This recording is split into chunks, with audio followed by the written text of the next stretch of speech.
ձեզ է ինձ ուղարկողին է լսում,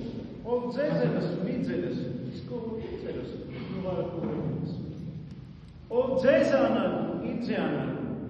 ով ինձ է անարգում, ինձ ուղարկողին է անարգում,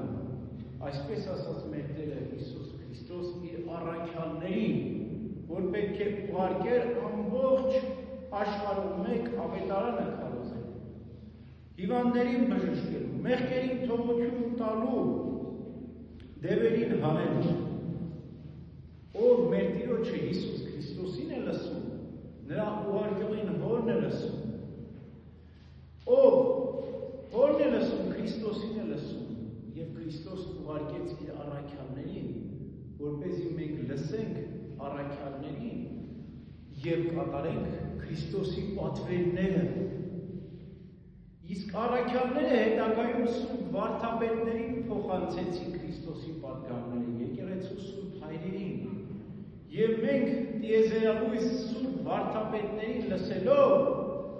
առաքյալներին լսում, իսկ առաքյալներին լսելով Քրիստոսին ենք լսում, Քրիստոսին լսելով Աստծուն ենք լսում, իսկ Աստծո մասին Աստծուց բացի որևէ մեկը չի կարող պատմել, ինչպես մեր Տերը Հիսուս Քրիստոս մեկ ուրիշ տեղ ավետարանում ասում է, ոչ ոք չգիտի ով է հայրը, եթե ոչ որդին, և որդին կամենահայտնե։ Ուրեմն հայրը որդուն հայտնեց իր մասին, որդին էլ հոր մասին մեզ հայտնեց։ Եվ եկեղեցու սուրբ հայրերը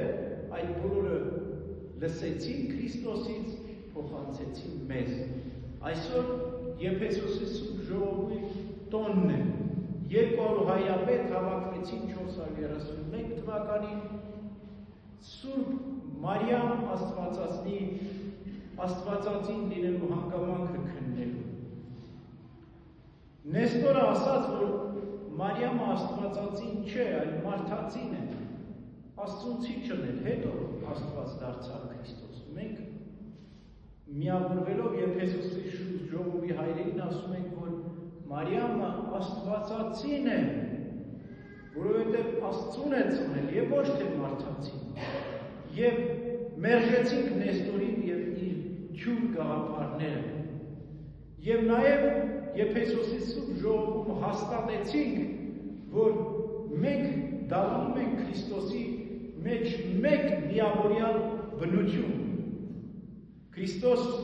Աստված է և մարդ, բայց միավորյալ մեկ Աստված մարդկային բնություն։ Եվ ոչ երբեք երկու,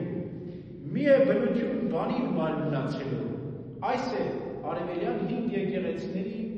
այդ թվում նաև հայոց եկեղեցու դավանանքը։ Մենք Քրիստոսի մեջ երկու բնություն այլևս չենք դավանում, այլ դավանում ենք երկու բնությունների միավորություն։ Մի է բնություն բանին մարմնացելով, մարդկային և աստվածային իր ամբողջական, անխառն անշփոթ միավորությամբ, ինչպես Քրիստոս մարդ է, այնպես էլ Աստված, բայց մեկ Աստված մարդկային բնություն, անխառն անշփոթ միավորությամբ։ Այնուհետև մեր Տերը Հիսուս Քրիստոս ավետարանում շարունակում է և ասում. մի ուրախեցեք նրա համար, որ դևերը ձեզ ենթարկվում են, որ հիվանդներին եք բուժում, որ ցավագարներին եք առողջացնում, այլ ուրախացեք նրա համար, որ ձեր անունները գրված են կյանքի գրքում։ Ո՞րն է այդ կյանքի գիրքը։ Այդ կյանքի գիրքը մեր կյանքի գրքերի հետ առնչություն ունի, թե չէ։ Յուրաքանչյուր մարդ ամեն օր իր կյանքի գիրքն է գրում։ Ամեն ինչ, որ մենք անում ենք այսօր, գրվում է երկնքում։ Ինչպես է գրվում, հրեշտակի ձեռքով է գրվում, որտեղ մեր օրվա հաշվետվությունը հրեշտակը բարձրացնում է երկինք և միայն իրեն հասանելի, իրան հասկանալի ձևով գրում է մեր կյանքի գիրը, թե լավ և թե վատ արարքները, գործերը,